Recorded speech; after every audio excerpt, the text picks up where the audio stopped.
Merci à tous, merci d'être là. Merci également à ceux qui nous ont rejoints en ligne.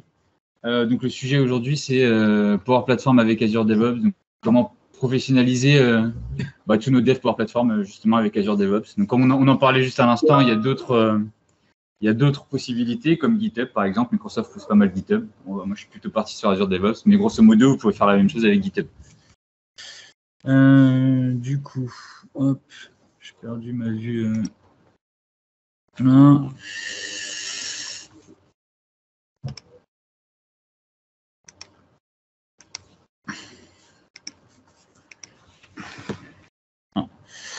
Donc un merci à tous les sponsors qui ont permis l'organisation de cet événement. C'est super chouette de pouvoir revenir en physique sur des événements, parce que tout le monde est ravi et c'est vraiment grâce aux sponsors.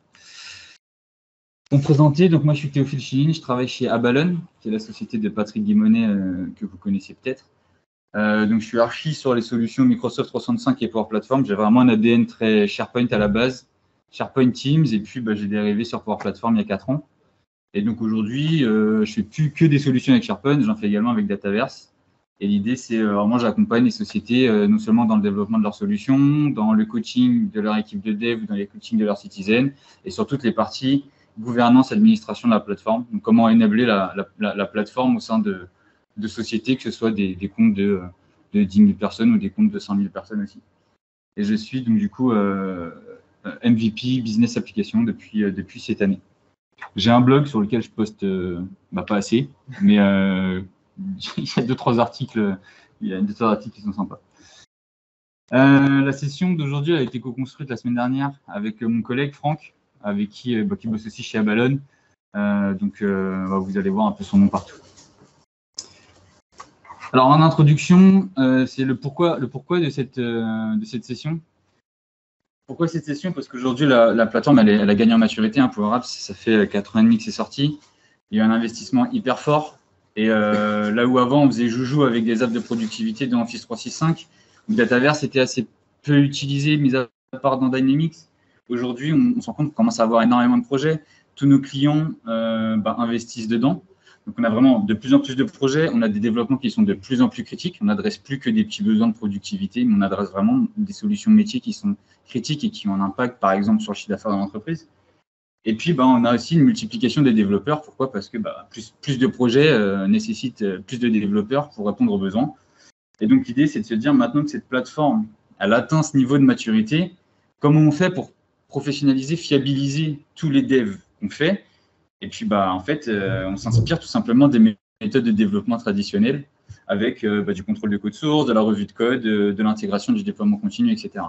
Donc là, tout ce qu'on va voir, c'est comment, aujourd'hui, dans vos solutions Power Platform qui sont un peu opaques, qui sont un fichier zip, dans lequel il y a certains éléments que vous pouvez aller voir en XML ou en JSON, comme les flux, mais vous avez aussi des fichiers, par exemple, des .msap qui représentent vos applications Power Apps, qui sont très opaques au final. Comment est-ce qu'on éclate ces fichiers opaques pour avoir vraiment des fichiers, donc c'est du YAML, là en l'occurrence, sur lesquels on va être capable de voir l'intégralité de nos formules Power Platform, de pouvoir dire, je vais livrer sur un autre environnement, donc je vais pouvoir faire de la code review entre les deux, qu'est-ce que mon développeur a fait, qu'est-ce qu'il a changé, est-ce qu'il a respecté mes bonnes pratiques, je vais pouvoir valider, et puis ensuite tout va se déployer automatiquement. L'idée, c'est aussi de raccrocher ça à SharePoint. Pourquoi? Parce qu'aujourd'hui, on a quand même beaucoup de devs qui sont encore faits sur du SharePoint. Pourquoi? Parce qu'en termes de licence, c'est moins cher. Enfin, du coup, c'est inclus dans Office 365. Comment est-ce que je fais pour appliquer ces concepts-là à SharePoint? En fait, il y a quelque chose qui est sorti il y a quelques mois, qui est encore en preview, mais qui va nous permettre de faire de l'Azure DevOps, par exemple, ou de faire du déploiement d'environnement en environnement, même avec des sources de données SharePoint, ce qui n'était pas possible il y a 6 mois. Donc là, c'est des petits slides classiques, un peu DevOps, on va dire, essayer de rentrer dans le cercle vertueux de j'ai un besoin, je planifie, je design, je développe, je teste et je reviens en boucle dedans. Et puis grâce à nos outils qui fiabilisent les déploiements, qui nous permettent d'être plus réactifs, on est capable de dérouler ce cycle-là de manière intensive. Donc, par exemple, sur Dynamics, qui a un peu plus d'expérience côté Azure DevOps que les solutions, on va dire, Power Platform, SharePoint, par exemple, ou juste des devs pure Power Platform. Dynamics, ça arrive qu'il y a des boîtes qui livrent 1 à 2 fois par jour en prod sans problème. Alors, la notion d'ALM, ALM, c'est un mot qui est largement utilisé dans l'univers Power Platform, mais aussi ailleurs, Application Lifecycle Management. Donc, l'idée, c'est de se dire comment je fais quand je veux redéployer une nouvelle version de mon application. Donc là, on va prendre le schéma où, qu'est-ce qu'on fait aujourd'hui si je fais une application, par exemple, sur SharePoint, sur mon environnement par défaut, avec ma Power Apps, j'ai mon application qui est en prod. Mais quand j'ai une idée et que je veux faire une évolution, qu'est-ce que je fais? Je le développe en prod. Donc, potentiellement, interruption de service pour mes utilisateurs, ça ne marche pas sur des applications qui sont business critical. Du coup, qu'est-ce qu'on va chercher à faire? On va chercher à avoir un environnement pour mon développeur qui aura sa propre base de données, qui aura sa propre application, il va pouvoir créer sa V2. Ensuite, il va la packager, il va la livrer sur un environnement d'UAT, un environnement où mes business owners vont pouvoir tester tout ce qui a été fait. Et puis, une fois que c'est validé, on va pouvoir passer en V2 sur la prod. Donc ça, c'est le schéma classique, on va dire, d'ALM, et c'est un peu ce qu'on va voir aujourd'hui. Si j'essaie de raccrocher ça un peu à la Power Platform, on va s'accrocher sur ce qu'on appelle un environnement dans la Power Platform. On l'utilise partout. Qu'est-ce que c'est qu'un environnement Power Platform? En fait, c'est un conteneur qui va contenir vos applications, vos flux, vos bots, etc. Une base de données qui lui sera spécifique, une base de données Dataverse qui lui sera spécifique. L'environnement, il aura sa propre base d'utilisateurs, sa propre organisation. Qu'est-ce que c'est qu'une organisation? C'est une hiérarchie d'utilisateurs dans l'environnement, ses propres rôles de sécurité et ses propres DLP pour tout ce qui est sécurisation des connecteurs. Donc, ce que je veux vous dire là, c'est qu'un environnement, c'est vraiment un conteneur qui est cloisonné, complètement dépendant des autres. Et l'idée, c'est d'avoir une application, par exemple Canvas Apps, qui soit déployée sur ces différents environnements. Donc, l'application, elle existera 3 fois si on prend DevTest Prod. Elle aura 3 URL différentes. Et on va s'assurer que la livraison d'un environnement à un autre soit fiable. Comment est-ce qu'on fait ça dans la Power Platform? Donc, si je reprends le slide d'avant où vous avez les différents environnements, on va très largement s'appuyer sur la notion de solution. La solution, qu'est-ce que c'est? Ben voilà, c'est ça, c'est votre boîte, c'est votre package. C'est une espèce de conteneur qui va contenir votre application et tout ce dont elle a besoin pour fonctionner et qu'on va être capable de transporter d'un environnement à un autre. Je crois que c'est Loïc qui avait fait une session sur les solutions. Je me demande si ce n'était pas PPFS l'année dernière ou MS Online peut-être. C'est de la MS Online, il me semble. Ouais. Sur YouTube. Bah voilà, allez regarder ça. Je ne vais pas rentrer dans tout le détail de ce que c'est qu'une solution, parce qu'il y a plusieurs sessions qu'on a déjà parlé dans le passé.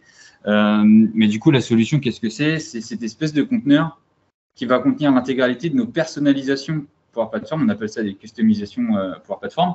Donc une application, un flux, ma base de données Dataverse, etc. Et qui va être capable de la transporter d'un environnement à un autre, mais pas que. Ça va être capable de gérer tout ce qui est dépendance entre les composants. Donc, le cas concret, c'est j'ai une application Canvas, j'ai une table dans Dataverse avec mes colonnes. Et si ma table dans Dataverse, mon application Canvas appelle une colonne qui n'est pas dans ma table Dataverse, la solution ne se déploiera jamais. Elle va gérer l'intégralité des dépendances que vous aurez entre vos différents composants Power Platform. Et en plus de ça, elle permet de gérer ce qu'on appelle les couches de personnalisation. Encore une fois, je vous renvoie sur la session de Loïc, on en avait largement parlé. Donc, c'est d'être capable de dire, sur des scénarios très simples, on va avoir une solution avec une app, un flux et quelque chose comme ça. Sur des solutions qui sont beaucoup plus complexes, beaucoup plus critiques, vous allez potentiellement avoir 3, 4, 5 solutions qui vont construire votre solution métier. Et donc, parfois, vous allez devoir avoir un flux, par exemple, qui est dans plusieurs solutions. Comment est-ce que je fais pour gérer un ordre de déploiement? Et qu'est-ce qui, à la fin, est réellement exécuté? Ça, c'est tout ce qui est couche de solution. Donc, comme je vous le disais, le but, c'est vraiment de venir aussi, en plus de toute la partie ALM, c'est de venir comparer un peu SharePoint et Dataverse. Pourquoi? Parce qu'aujourd'hui, moi, honnêtement, il y a plus de 90% de mes projets qui sont encore sur SharePoint. Alors, c'est peut-être parce que je viens du monde Modern Workplace et que du coup, on a plus de clients Microsoft 365 que de clients Dynamics. Mais la réalité fait qu'aujourd'hui, on a plus de choses sur SharePoint que sur Dataverse. Et vous avez quand même une différence majeure. Quand vous faites une solution, disons, très simple, avec une canvas et un flux. Dans SharePoint, donc vous avez votre solution qui contient votre canvas, votre flux, et ce qui est nécessaire. Donc là, j'ai mis référence de connexion et variable d'environnement. Bref, ce qui est nécessaire à peu près à votre canvas pour fonctionner. Vous voyez qu'on n'a pas de table, on n'a pas de colonne, on n'a rien là-dedans. Tout est dans SharePoint. Alors que si on fait quelque chose dans Dataverse, mes tables, les colonnes, tout mon modèle de données Dataverse, en fait, il est directement intégré dans ma solution. Et ça, ce n'est pas négligeable, parce que je vous ai dit tout à l'heure, une solution, ça gère les dépendances. Donc, mon cas de tout à l'heure où j'essaye de déployer une canvas qui s'appuie sur une colonne A de la table X, bah, je ne peux pas déployer ma canvas si ma colonne X n'existe pas dans Dataverse parce que tout est géré au niveau de la solution. Par contre, je peux très bien le faire sur SharePoint. Je peux livrer une canvas et si mon modèle de données n'est pas à jour dans SharePoint, mon canvas, ça va tomber en erreur. Donc ça, c'est vraiment la différence majeure entre construire ces solutions sur SharePoint et sur Dataverse. C'est beaucoup plus pro de les construire sur Dataverse, justement, grâce à ça. Donc si je prends le schéma de déploiement, je suis sur un projet SharePoint, j'ai le DevTest Prod, j'ai mon petit cube là qui représente ma solution. Il va non seulement falloir que je passe ma solution d'un environnement à un autre, mais il faut aussi que je pense bien à passer ma définition de SharePoint d'un environnement à un autre. Alors que si je fais du Dataverse, j'ai rien d'autre à penser. Tout est dans mes solutions. C'est beaucoup plus simple. C'est pour ça que c'est plus cher. Donc on dit que Dataverse est solution aware. Donc s'intègre dans les solutions et donc du coup vous avez vraiment une meilleure gestion du cycle de vie de vos applications parce que du coup gestion des dépendances, etc. Qui vous permettent de fiabiliser vos déploiements.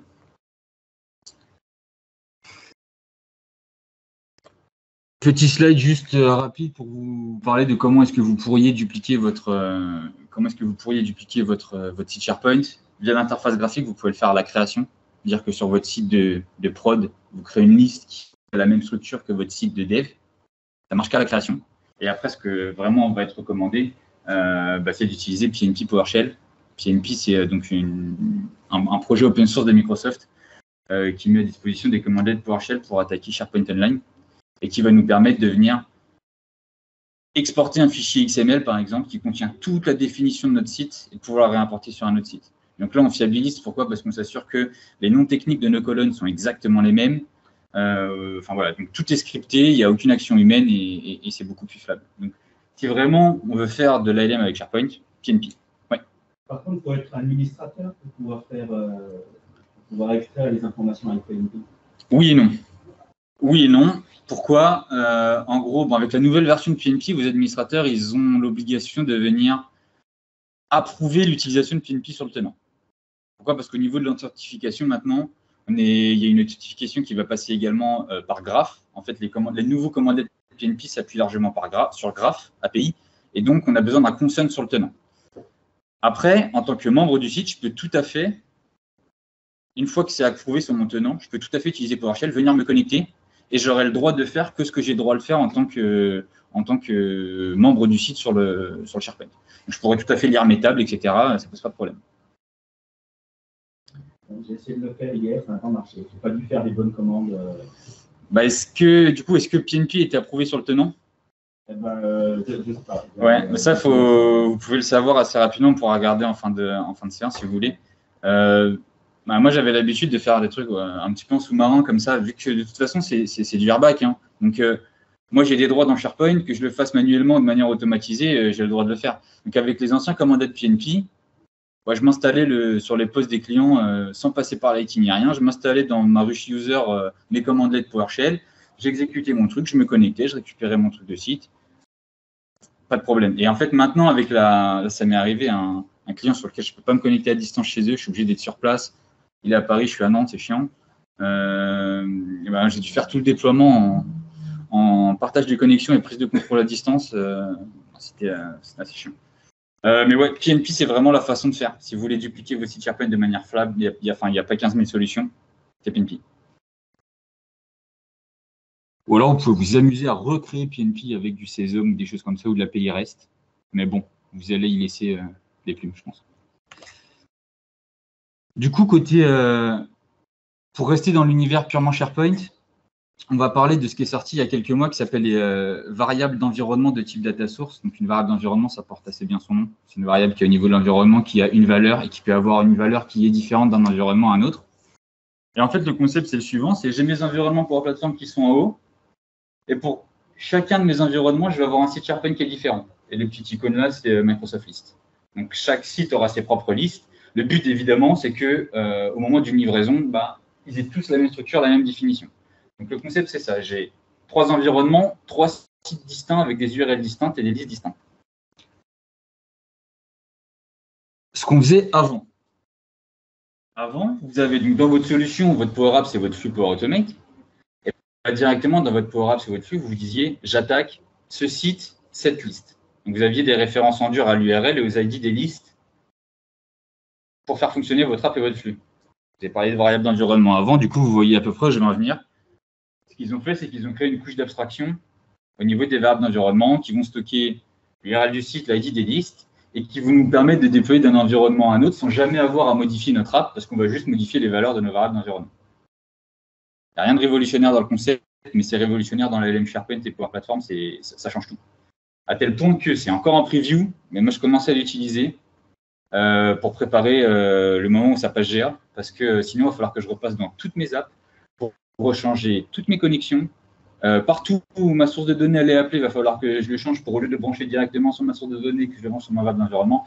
Je le fais maintenant, même s'il y a aujourd'hui des glitches encore sur les déploiements, etc., qui m'obligent à repasser dans mon app une fois qu'elle est livrée. Je sais que demain, quand c'est GA et que tout est corrigé, ce qui devrait arriver d'ici la fin de l'année, bah, tout va bien se passer et je ne me tape pas 6 mois ou 8 mois de boulot à repasser derrière toutes mes apps. Donc moi, je commence à l'utiliser maintenant. Du coup, on va passer sur juste une petite démo qui concerne que du SharePoint. Donc, pour vous illustrer le concept, là, j'ai rien. Et là, c'est mieux. Donc là, j'ai un site SharePoint. Du coup, c'est pas pratique pour moi. Du coup, j'ai un site SharePoint de dev qui est là. Je vais avoir sa propre Power Apps qui, du coup, va contenir toutes les données qui sont sur ma dev. Ici, j'ai un site UAT. Vous voyez, j'ai beaucoup moins de listes. Je vais dézoomer un peu si je peux. J'ai beaucoup moins de données. Et bah, du coup, mon app du UAT a beaucoup moins de données. Donc, chaque app est bien branchée sur le site qui va bien. Comment est-ce que ça se passe dans les faits? En fait, vous allez voir qu'au niveau de mes sources de données, au lieu de dire je me connecte à SharePoint sur tel site, etc., je vais passer par le petit onglet Advanced et je vais pouvoir aller chercher une variable d'environnement à la place de référence directe à mon site. OK? Donc ça, pour les créer, vous avez deux façons de faire. Une façon que j'aime pas, c'est celle-ci, la création automatique. Pourquoi je l'aime pas? Parce que en fait, dans votre solution, vous allez vous retrouver avec des variables d'environnement qui ont des... je suis en train de chercher ce que je l'ai quelque part. Ça, je switcherai après. Donc, si je vous montre la solution en elle-même, vous allez voir que du coup, j'ai mes variables d'environnement qui sont là. Et en fait, mes variables d'environnement, bah, si elles sont auto-générées, elles ont un nom technique avec un ID, avec un GUID, machin, c'est hyper pas parlant. Donc moi, ce que je me force à faire tout le temps, c'est si je vais faire référence à une nouvelle liste, nouveau, mort, environment variable, et là, vous pouvez choisir data source. Aujourd'hui, vous n'avez que SharePoint qui est supporté par ce concept. Demain, vous aurez normalement aussi SQL. Vous avez votre connexion, et là, vous choisissez, est-ce que c'est un site, est-ce que c'est une liste? Et si c'est une liste, vous choisissez votre site, donc c'est une autre variable d'environnement de type site. Et là, vous choisissez quelle est la valeur de la liste sur laquelle vous voulez brancher le truc. Et ensuite, vous la retrouvez automatiquement dans Power Apps. Donc, il faut d'abord créer des variables d'environnement pour les retrouver dans Power Apps, c'est faire la connexion Oui, enfin, moi, c'est ce que je recommande, parce que j'ai envie de maîtriser parfaitement le technical name de ma variable d'environnement. Après, vous pouvez aussi cocher la case et ça vous l'écrit automatiquement. Mais bon, après, quand on commence à rentrer dans des micmacs de changement de valeur, etc., et qu'on est en train de chercher toutes nos variables d'environnement, en fait, qu'il y en a 50 sur SharePoint et qu'elle s'appelle SharePoint Online _ GUID, bah, c'est chiant, quoi. Il faut se baser sur le display name. Moi, je préfère maîtriser, donc c'est plus fastidieux. Ça m'oblige à le créer. Et bon, bah, des fois, on est pressé par les projets, on se dit, bon, c'est tellement rapide de dire, je vais me connecter à SharePoint. Ouais, bah, je me force quand même à le faire pour rester propre. Donc ça, c'est côté apps. Et côté flux, en fait, vous avez exactement le même concept. En fait, vous avez dû le voir, ça arriver. Ou peut-être pas, ça dépend si vous faites des flux dans des solutions. Mais tant que votre flux est dans une solution, en fait, il a accès à ce qu'on appelle les variables d'environnement que vous retrouvez ici dans votre sélecteur dynamique. Donc, qui vous permettent de sélectionner l'URL et la liste que vous voulez. Et ça marche dans les triggers. Donc, c'est top, puisque comme ça, quand vous livrez, bah, votre trigger il est directement rebranché sur le bon site. Mais pour gérer les solutions, il faut avoir la licence, Power Apps. Non. Vous pouvez gérer des solutions, par exemple sur l'environnement par défaut. Sur l'environnement par défaut. Oui, mais du coup, ça ne vous sert à rien parce que vous n'avez pas d'autre environnement pour livrer. Bah, oui. Mais là où moi, je commence à anticiper avec mes clients, c'est que j'essaye, pour ceux qui sont avancés en termes de citizen, je commence à leur dire, créez dans les solutions, parce que peut-être que d'ici 1 an, 2 ans, votre DSI, ils vont se dire, OK, ils font des trucs intéressants, on va leur donner des environnements pour faire de l'ALM, au moins tout sera prêt pour être livré. Alors que si là, tout de suite, on crée nos trucs hors solution, ensuite, il va falloir les remettre dans des solutions, enfin, ça va faire un delta de boulot énorme le jour où on voudra livrer. Donc, je commence un peu à préparer le terrain avec les citizens les plus avancés. Avec les citizens qui débutent, c'est un peu compliqué de les faire aller là-dedans. Et du coup, vraiment, la bonne pratique, c'est de tout créer dans des solutions. Éviter de créer en dehors d'une solution, puis de remettre dedans. Ça fonctionne, mais avec un peu d'expérience, vous pouvez se rendre compte qu'il y a quelques effets de bord. Au niveau des flux, par exemple. Les child flows, ça ne marche pas très bien si vous les ajoutez depuis l'extérieur d'une solution. Donc ça, c'est la façon d'utiliser les variables d'environnement et c'est ce qui va nous permettre de faire de l'ALM avec SharePoint. Ce que je vais vous montrer aussi, du coup, c'est à l'import, comment ça se passe, du coup. Alors, je vais rien créer ici. On va aller sur ma prod, dans mes solutions. Hop, et je vais cliquer sur import. Et donc, j'ai exporté ma solution au préalable. Et puis là, je vais l'importer. Alors, le truc que je n'ai pas dit qui est hyper important, votre solution, enfin vos variables d'environnement dans votre solution, quand vous les créez, vous allez leur mettre une valeur en disant, je me branche sur tel site ou telle liste. Ce qui est hyper important, c'est avant l'export. Si vous voulez redéfinir cette valeur à l'import, il faut bien penser à supprimer la valeur de votre solution. Pourquoi? Parce que sinon, votre solution elle va embarquer la valeur. Et donc, du coup, quand il va livrer, il ne va même pas vous demander quelle est la nouvelle valeur, puisqu'elle est déjà là. Ce qui est hyper important, c'est vous recliquez sur votre variable d'environnement, vous allez voir la valeur, clic droit, supprimer de cette solution, pas de cet environnement, sinon vos apps ne marchent plus, de cette solution. Et dans ces cas-là, votre package n'embarque plus la valeur et vous pouvez la resetter au déploiement. C'est pour de l'export. Ouais, au niveau de l'export. C'est ça. Donc après, le but aussi de potentiellement automatiser tout ce processus d'export, c'est de se dire, bah, j'ai la main libre pour scripter ce que je veux. Donc j'exporte, et dès que j'exporte, je sais que pour les variables d'environnement, il va falloir que je retire les valeurs. Je dézippe mon export, je vais fouiller dans le dossier variable d'environnement, je trouve le petit fichier XML qui comprend ma valeur, je l'enlève, et comme ça, je suis sûr que j'ai jamais de valeur au moment de l'import et je vais devoir les resetter. Donc du coup, là, j'ai mon package qui va s'importer. Donc, il va me demander en premier mes références de connexion. Donc, les références de connexion vont être obligées d'être créées au préalable sur l'environnement sur lequel vous voulez livrer. Les références de connexion, je ne sais pas si tout le monde est familier avec le concept. Non? Oui. En gros, Power Platform, c'est quoi? C'est juste une boîte de connecteurs, donc une boîte de services qui s'appuie sur des API et des users. Et ce qui authentifie un user sur un connecteur, c'est une connexion. Donc là, c'est pour ça que la connexion porte mon nom. Donc ça, c'est ma capacité à moi, Théophile, sur mon environnement de prod, de consommer le connecteur SharePoint en airbag. C'est aussi simple que ça.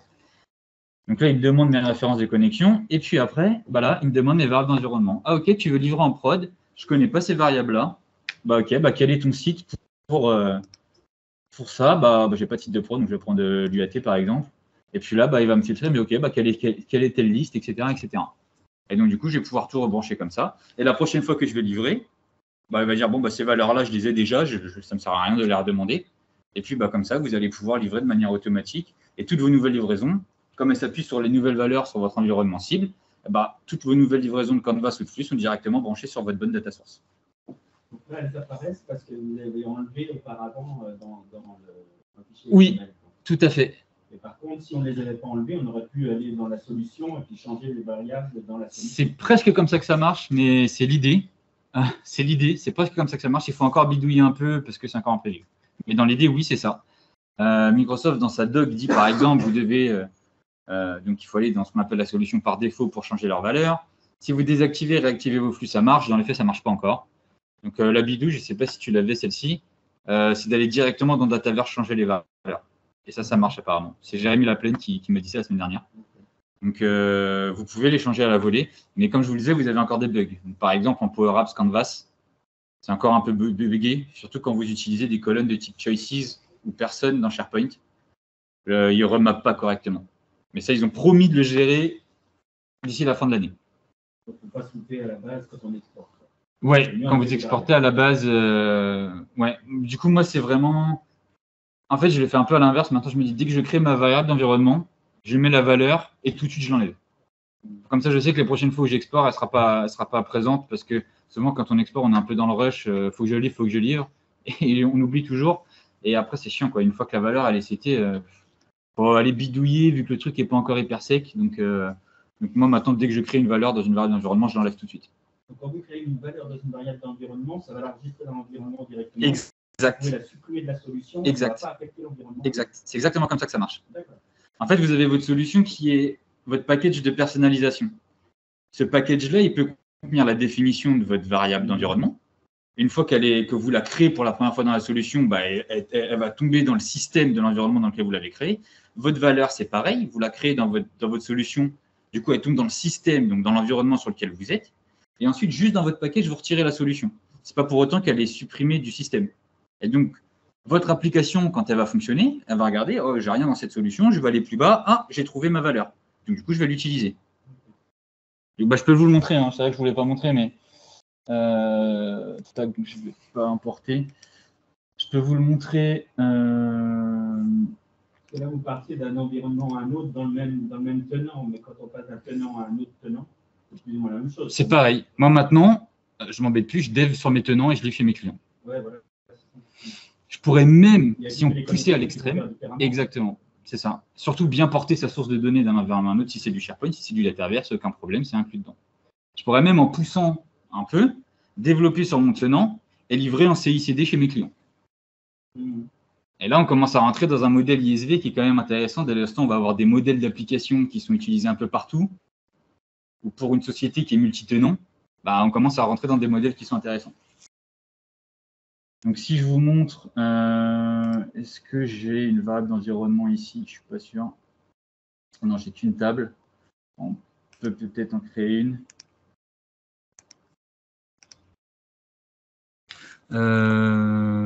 Tac. On va faire compliqué. Donc, data source, SharePoint, ça va être un site.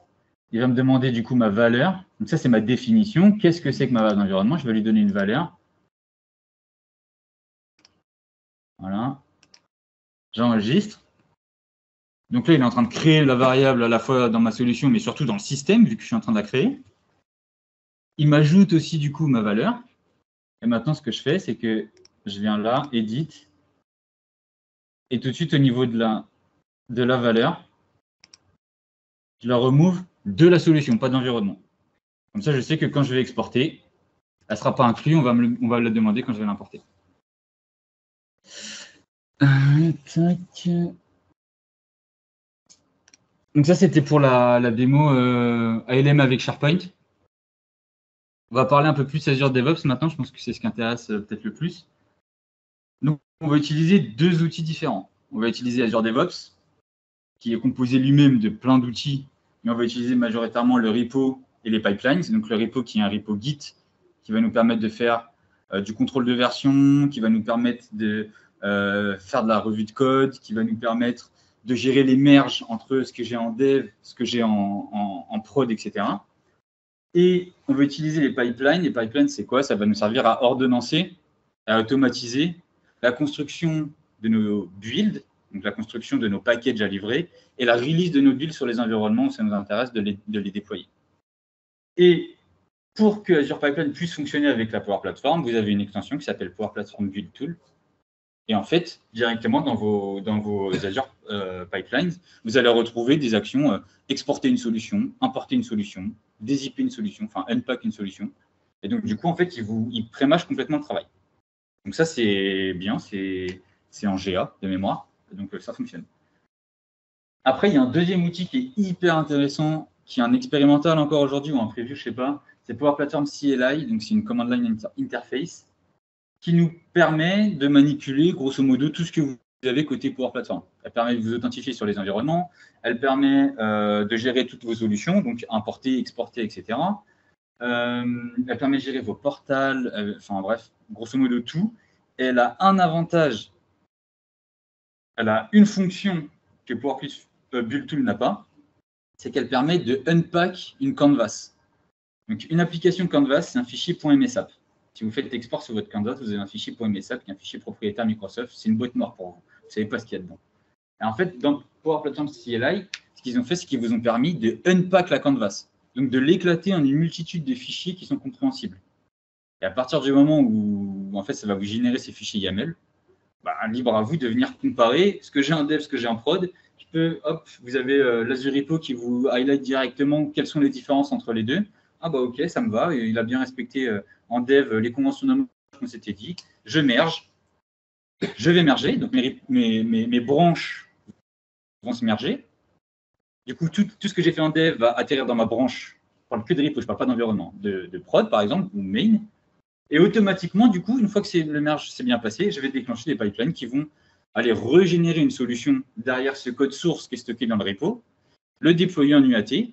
Une fois que mes utilisateurs les ont testés, j'ai une personne qui clique sur un bouton qui dit OK, c'est approuvé, ça part en prod.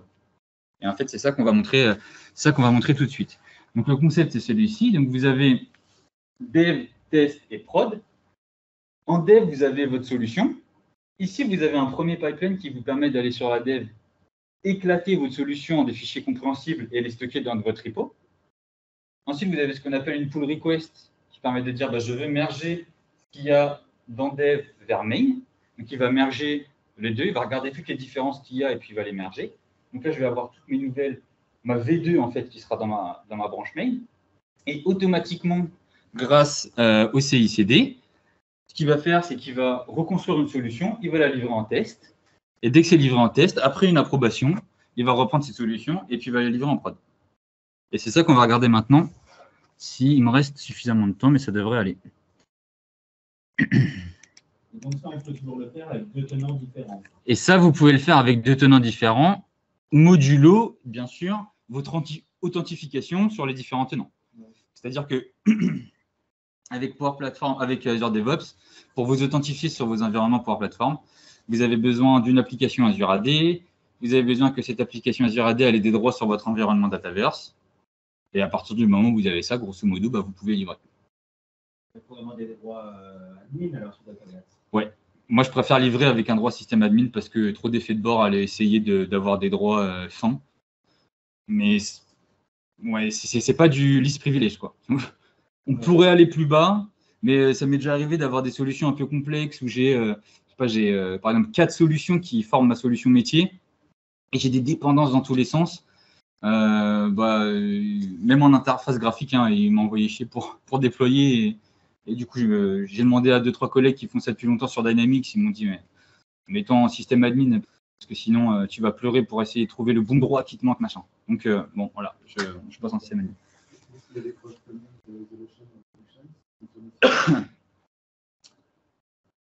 Honnêtement, j'en sais rien. Je pense que oui. Parce qu'en fait, dès l'instant, vous avez votre. En fait, le tenant isolation, il va empêcher un connecteur de se connecter sur un autre tenant. Mais là, à partir du moment où vous prenez votre solution, c'est un item qui est indépendant. Il n'est plus du tout lié au tenant de base. Vous pouvez le déployer n'importe où tant que ce que vous livrez ne va pas se connecter sur d'autres tenants. Et donc, ça, c'est plutôt au niveau des connexions. Donc, du coup, ce qu'on va faire, c'est que on va faire ça. On va essayer de faire ça assez vite parce que les pipelines sont un peu longs. Du coup, je suis en dev. Ce que je vais faire, c'est que je vais lancer les personnalisations et après, je prendrai le temps d'expliquer tout le temps que les pipelines se déroulent. Donc, j'ai une solution qui, celle-ci, pour le coup, est Dataverse. Donc, j'ai ma canvas qui est là. On va l'éditer. Donc là, je suis en dev. Comme cette canvas, elle a été faite pour la conférence la semaine dernière à Lille et qu'elle a le logo de la conférence de Lille, je vais changer le logo. Je vais mettre le logo d'AMS. Et puis ensuite, on va voir comment on va la livrer en prod, juste en changeant le logo.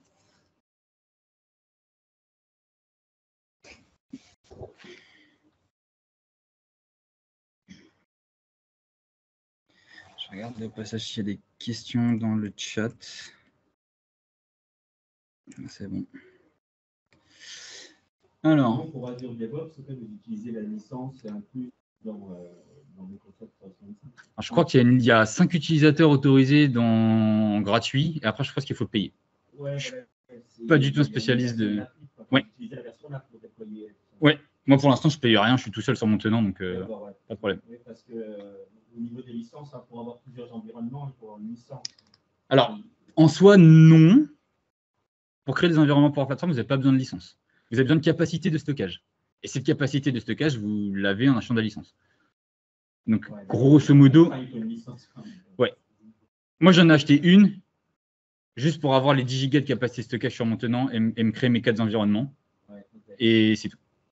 Et après, vos utilisateurs, ils peuvent venir consommer vos environnements, même sans avoir de licence. Dès l'instant où l'application elle-même ou le flux lui-même ne nécessite pas une licence premium, vos utilisateurs qui utilisent votre application sur default ou sur un autre environnement, pas de souci. Donc là, vous voyez, il y a le logo, je vais le changer. Mettre celui-ci, et il est en haut à droite aussi. Hop. Pas bête, hein, j'ai testé avant. J'ai importé mon image avant. Je pourrais vous montrer la pull request où je l'ai fait la première fois. Et vous allez voir que dans ma pull request, du coup, on retrouve les binaires de l'image qui n'existaient pas avant dans ma solution Power Platform.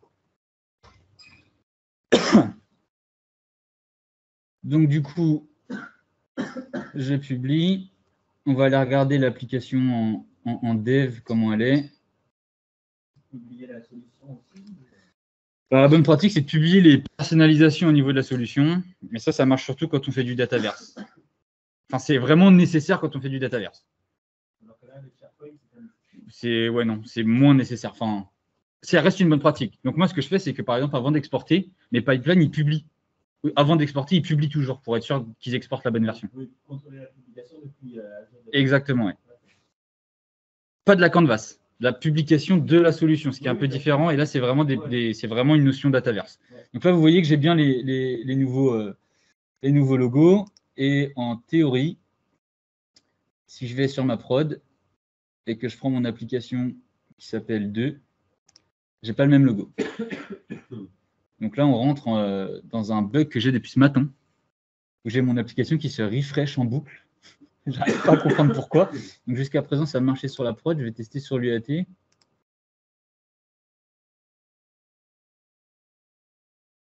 Non, non plus. Je vais voir si on peut. Je peux même essayer de le lancer depuis ailleurs, mais sinon je vous montrerai le designer directement.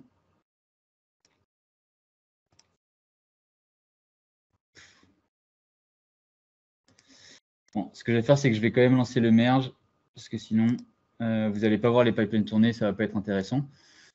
Donc du coup, au niveau de mes pipelines, ici j'en ai deux. J'en ai un qui me permet d'exporter tout ce qui se passe sur ma dev et de les mettre dans mon repo. Donc ça, c'est nécessaire, contrairement aux développeurs classiques qui développent directement, on va dire, en local sur leur poste et qui poussent dans la branche de dev.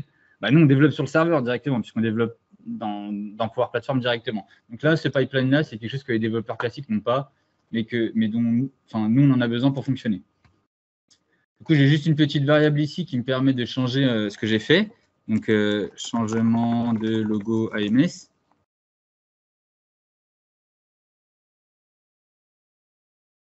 Et j'ai exécuté mon pipeline. Donc, et il est déjà midi. Et je ne sais pas jusqu'à quelle heure on avait. Midi. Midi 15. C'est midi, mais la session commence à midi 15. Ouais. On est large. Donc, du coup, là, mon pipeline va se déclencher. On va attendre qu'il se déclenche. Et puis, on va regarder ensemble les différentes étapes que vous avez. D'ailleurs, je vais peut-être même vous les montrer directement dans l'édition du pipeline. Donc là, c'est déclenché.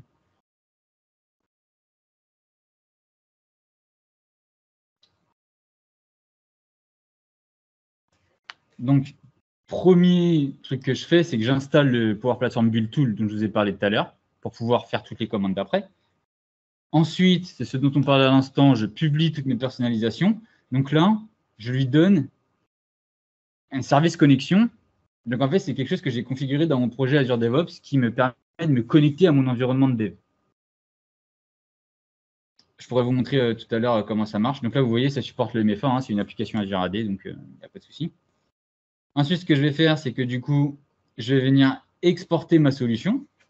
Je les exporte tout le temps, moi, en mode non managé. Tout le temps, tout le temps, tout le temps. Et après, quand je publie, je les repackage en mode managé. Pourquoi? Parce que je vais tout le temps avoir des sources qui sont modifiables au cas où j'ai un problème. Alors que si je package en managé, bah, je ne peux pas éditer mon application si elle est en managé. Donc, il y en a qui exportent tout le temps les deux. Par exemple, ALM Accelerator, quand ils exportent, ils vont exporter une version managée, une version non managée pour avoir les deux. Moi, je ne prends pas la version managée. La version managée, je la construis à la volée quand je veux livrer. Donc, j'exporte ma solution. Donc là, ça va m'exporter un fichier zip, tout simplement, exactement le même que celui que je vous ai montré tout à l'heure quand j'ai fait l'import. Ensuite, je vais faire un unpack. Qu'est-ce que c'est? C'est simplement, il va dézipper mon fichier. Et ensuite, je vais utiliser toute la partie CLI. Donc, je vais installer l'outil de CLI, Power Platform CLI, et pour pouvoir unpack ma canvas derrière. Et ensuite, je vais pusher dans mon repo. On va regarder où est-ce qu'il en est. Il tourne toujours. Vous avez à peu près... Et donc, les installations là, de Power Platform Tools, il faut l'installer à chaque fois? À chaque pipeline, vous devez l'installer, oui. En fait, vous devez installer l'extension au niveau de l'organisation. Donc, votre organisation doit permettre que tous les projets DevOps puissent utiliser cet outil-là. Et ensuite, à chaque pipeline, il faut l'installer. Mais c'est 2 clics. Hein. Non. Non, parce qu'après, une fois que c'est du, je pense que c'est du serverless. Une fois que le pipeline il a tourné, il kill l'exécution. Il y a besoin de l'installer parce qu'en fait, la pipeline va créer une espèce de VM. L'install permet de mettre les outils sur cette VM-là qui va être utilisée pendant votre build. Et une fois que la build est finie, la VM est finie. Bon, pour imaginer. Donc là, on voit que c'est ce qui prend grosso modo le plus de temps. C'est le... Je ne sais pas si je peux augmenter ça. Non, je suis désolé. Donc l'installation des bulles tout, c'est ce qui prend le plus de temps. Là, 1 minute 17. Et ensuite, j'exporte, j'unpack, j'installe mon CLI, je suis en train d'unpack ma canvas, je vais push dans le repo. Et puis là, on va voir que dans mon repo, je vais avoir ma nouvelle version de ma solution qui va être pushée en mode fichier source, vraiment. Donc ça, c'est vraiment quelque chose qu'on attendait depuis longtemps. Mais moi, je m'en sers tout le temps maintenant. J'ai envie de savoir où est-ce qu'est utilisée ma variable.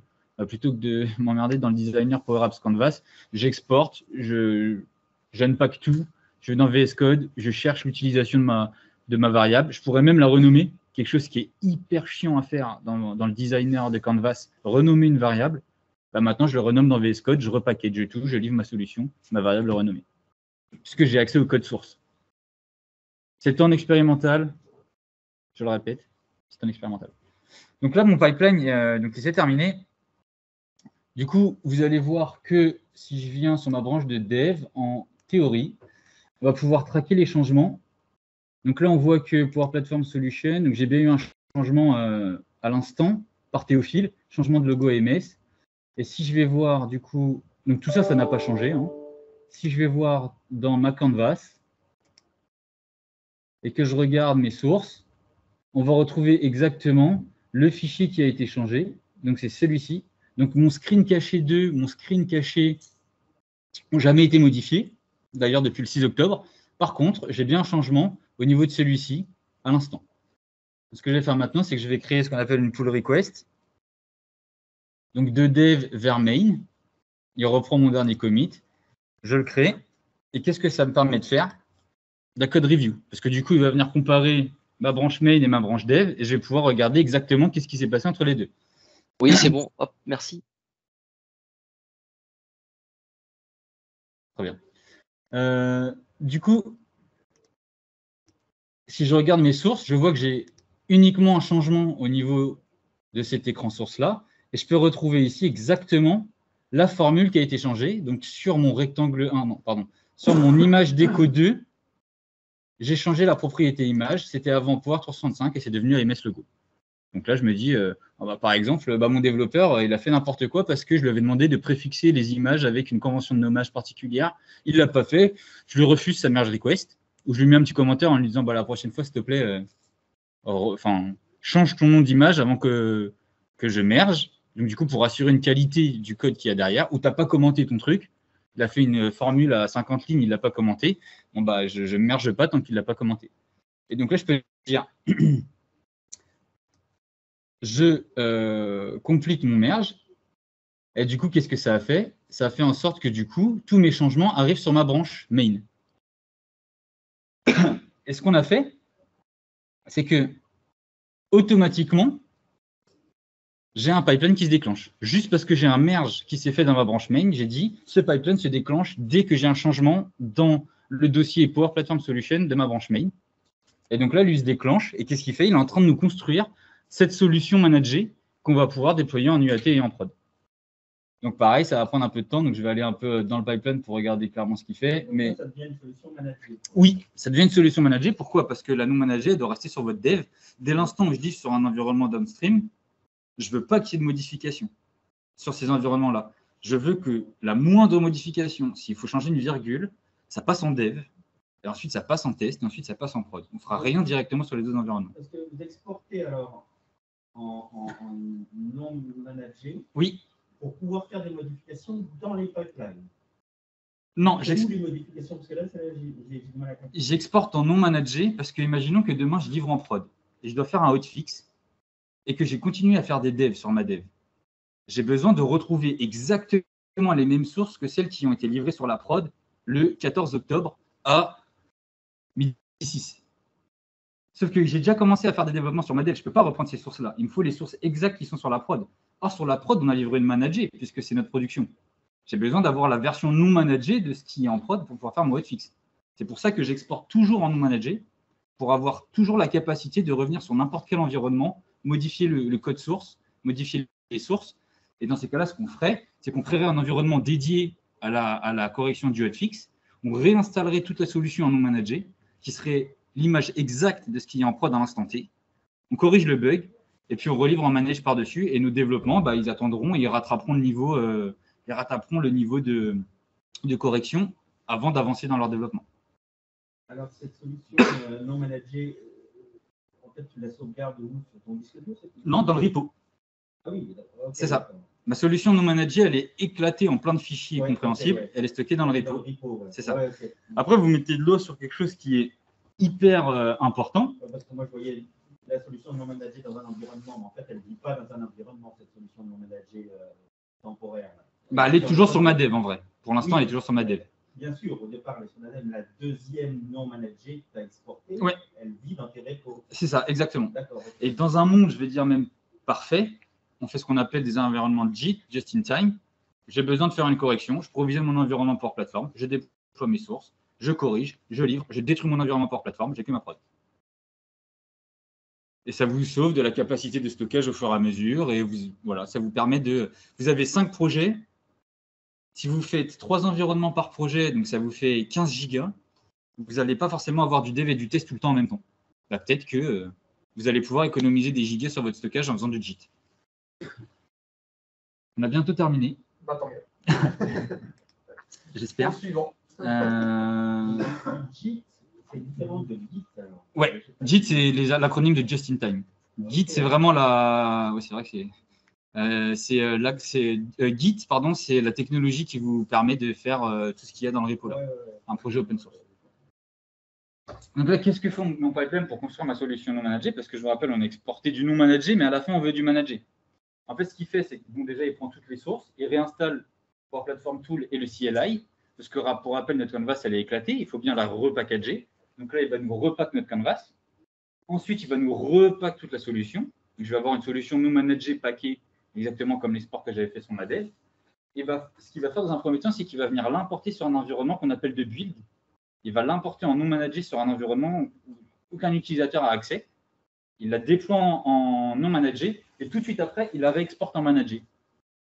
Et pareil, cet environnement de build, ça pourrait être du just in time. Là, je pourrais dire, je construis mon environnement de build, je déploie une non managé, j'exporte une managée, je casse mon environnement de build et je me retrouve avec mon zip managé prêt à être livré. Cet environnement temporaire, il est créé dans la pipeline ou... Moi, non, mais on pourra le faire. Donc, en fait, vous avez 4 environnements. Ouais. Environnement de développeur, test, le temporaire qui est utilisé par la pipeline et le quatrième qui est le… Exactement. Moi, c'est ce que j'ai en ce moment sur mon tenant. Après, je sais qu'il y a des collègues qui commencent à faire un peu du JIT, des environnements just in time. Donc, ça marche très bien pour le build, par exemple, parce qu'on en a besoin on en a besoin 1 minute 58, là, plus les quelques zones qui vont se passer là. On a vraiment besoin de 2 minutes cet environnement-là, quoi. Après, ça veut dire aussi, il faut que je crée dans mon projet Azure DevOps une connexion qui puisse aller sur les builds. Ça demande un peu plus de boulot pour gérer ce just-in-time. Et donc là, je me retrouve avec un zip managé que je vais dropper en tant qu'artefact. Donc ça, c'est du pur Azure DevOps. Et en gros, j'ai un build qui est prêt à être release. Et donc, du coup, ce que j'ai dit, c'est que dès que j'ai un build qui est prêt, je déclenche mes pipelines de release. Et là, vous voyez que j'ai un chemin UAT prod. Et donc là, il va venir délivrer sur l'UAT la modification qu'on a fait. User Acceptance Test. Donc, en gros, là, je vais donner à mes business owners la capacité de valider les développements que j'ai faits. Donc là, il n'y a pas d'approbation, il n'y a rien. On a merge request, on a généré ce paquet zip, automatiquement, ça part en UAT.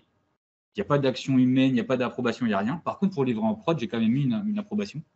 Donc, en gros, limite, même mon business user, une fois qu'il a validé ses devs, je peux dire, c'est toi qui es responsable d'approuver pour que ça aille en prod. Il y a un bouton, et puis ça va déployer en prod automatiquement. Là, on n'aura peut-être pas le temps de passer sur toutes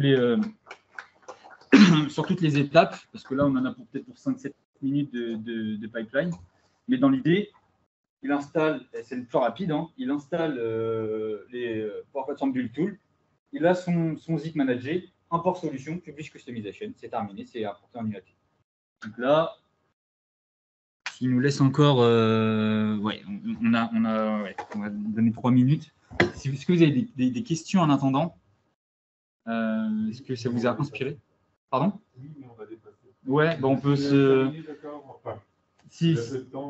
Le temps que ça se déroule, si vous voulez qu'on en parle 3-4 minutes, le temps que ça se déroule, ou peut-être pas. L'arbitre est là.